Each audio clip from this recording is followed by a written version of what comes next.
Well, how you enjoying that movie? How you enjoying the Creepy Terror? In fact, I have something to show you.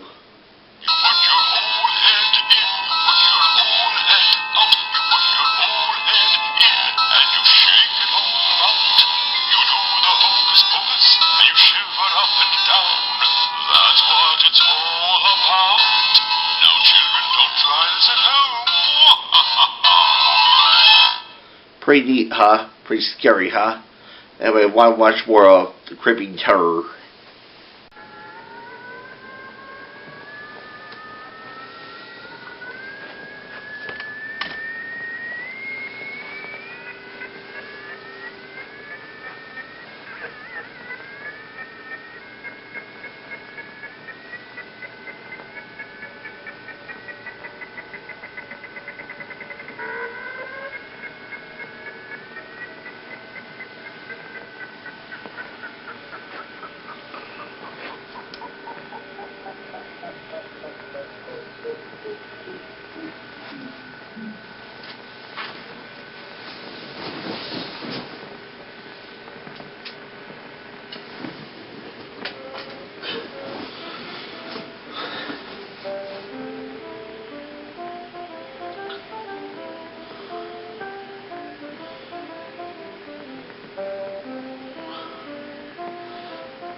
Grandpa, can I go for a walk? Alright, but stay close by.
Should he be watching his kid?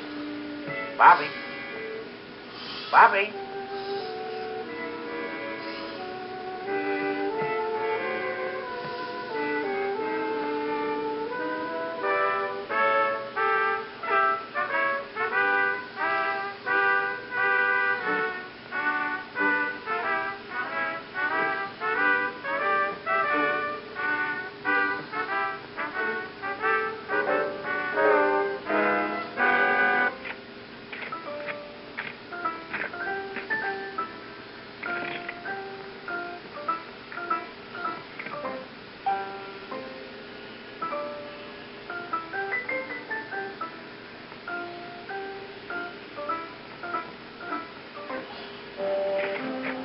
Bobby?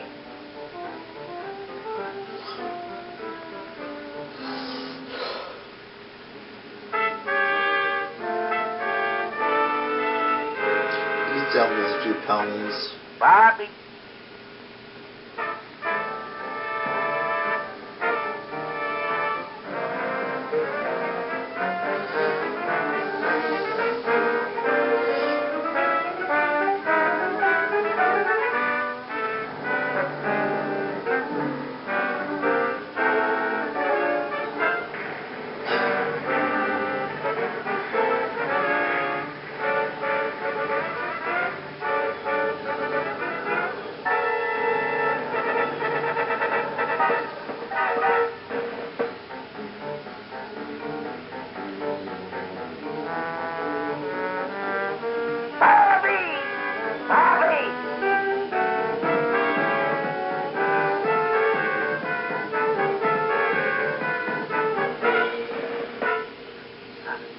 Bobby?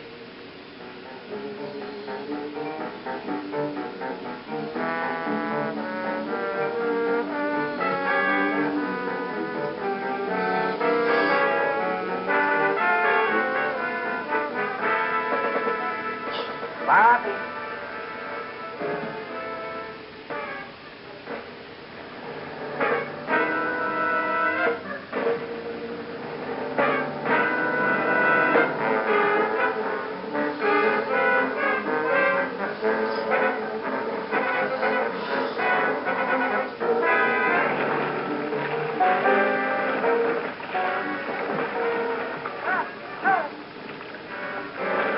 Help!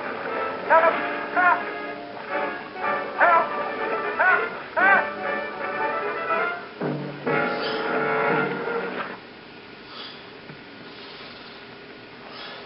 Within 48 hours, Dr. Bradford had closely examined the creature and the spaceship and reached a number of conclusions. He was sure the creature had come from beyond our solar system because it adapted to our environment so quickly, and no planet or dead star near us has conditions similar to the Earth. Of special interest to him was the hull of the ship. It was composed of an alloy unlike anything human science had ever encountered. The doctor had run a number of tests on the metal, but its molecular structure remained a mystery. Because there was no food on board, Bradford presumed the creature had been in a state of suspended animation, particularly because it had survived the trials of re-entry and impact without apparent harm. So far, he had no success in communicating with it, but he had not yet exhausted all possibilities.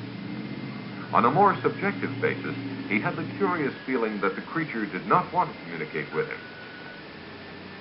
Such a confession on the part of this eminent scientist made Martin feel quite apprehensive.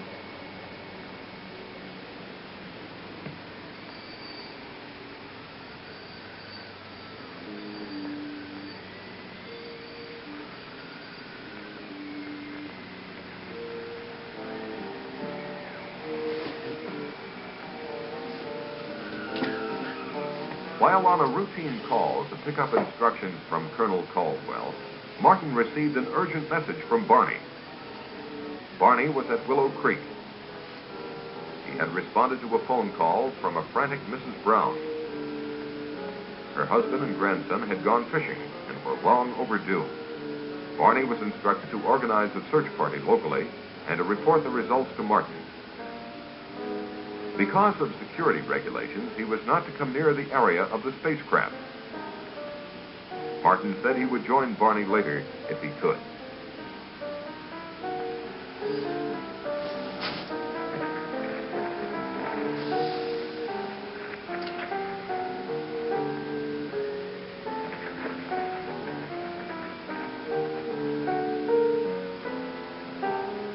Acting on a hunch, Martin decided to see for himself if the monster was still there. It was. Bradford had installed TV cameras inside the spaceship and was testing the creature's reactions to sound, light, electricity, color, and air pressure. When Martin asked him if he had any luck in communicating with the beast, Bradford confessed that he hadn't, but would try again when certain data was returned to him from computer processing. It was at this time that Bradford came up with a frightening theory, namely that the creature might be a product of engineering, the same engineering that built the spaceship. What he didn't understand was why some form of communication had not been built into the creature. When Martin asked him if this weren't something to worry about, Bradford said no. It was probably his own failing at not being able to establish communication. It seemed to Martin that if Bradford's theory were correct, humanity might be in grave danger. Bradford dismissed Martin's fears by pointing out that the creature was not exhibiting any signs of violence, and besides, it was firmly secured by the harness. That afternoon in Moncrief Park, a group of neighbors got together for a hootenanny. Oh, she left me sad, but still I am happy. In fact, I am glad, for I am as free as that bird in the tree, 'cause she left me alone and could not marry me. I said that I loved her and would till I died, I tried to forget her, and I really did try, but I'll still think of her till the day that I die, 'cause I think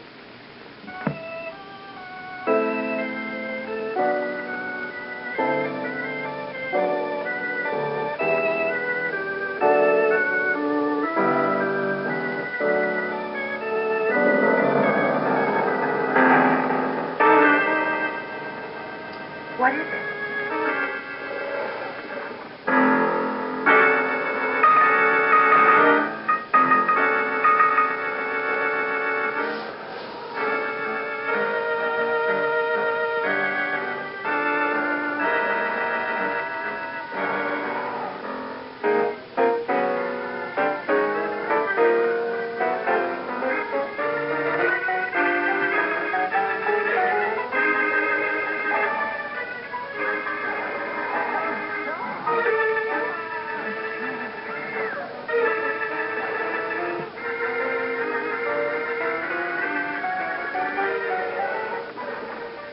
You stay there.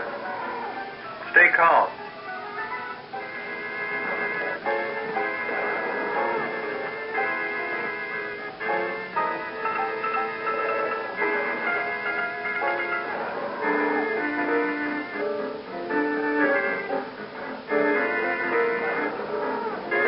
That's a monster. You see the guy's feet underneath that. You see the puppeteer's feet underneath it.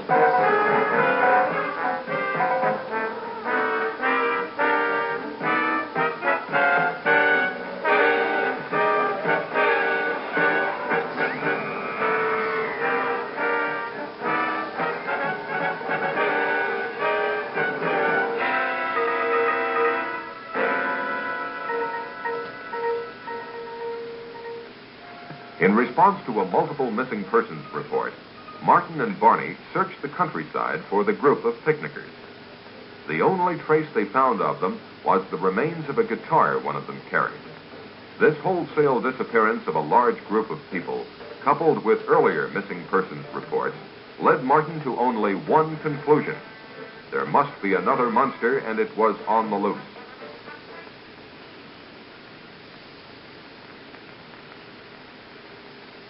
The colonel listened to Martin's theory, and after consulting with Bradford, decided to call Washington. He was told to follow his own good judgment, but under no circumstances was he to alarm the populace. The colonel decided to organize a county-wide search. Martin's assignment was to search the north end of the county.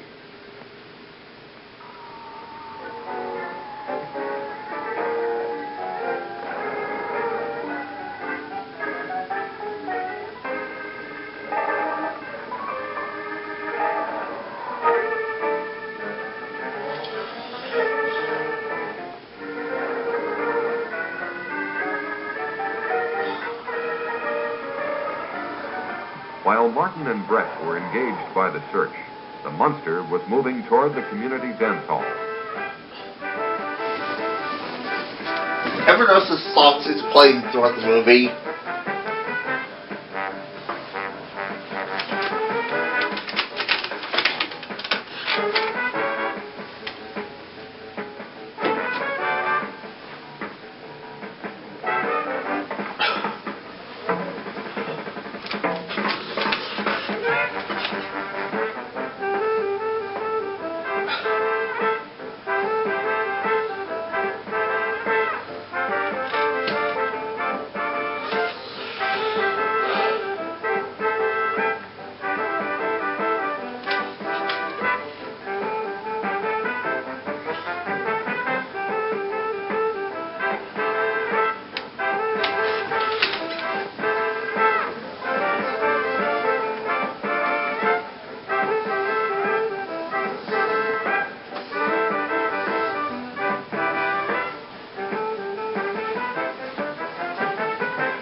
Well, I think her boyfriend is jealous, big guy.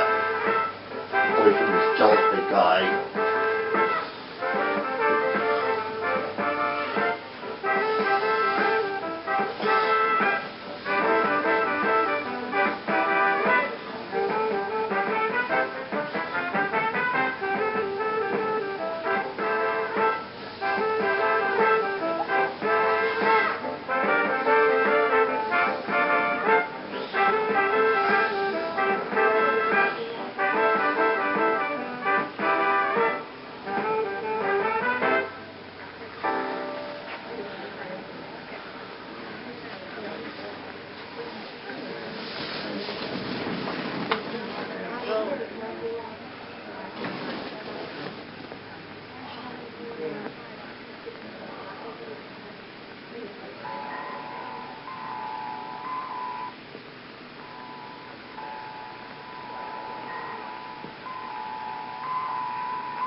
Princess and the calcium stopper for when to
I've had enough of that guy.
Scrooge the music.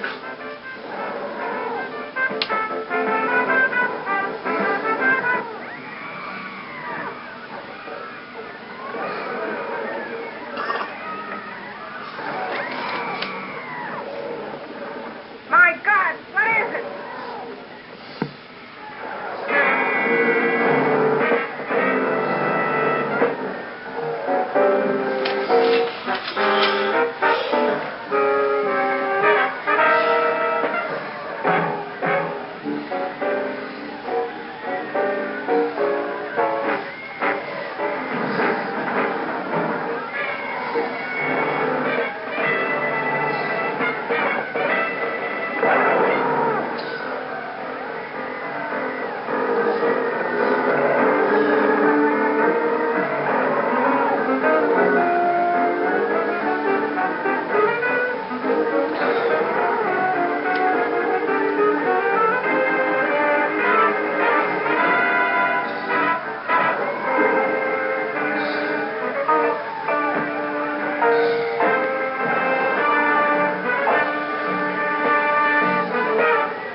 Never noticed they have access with car control.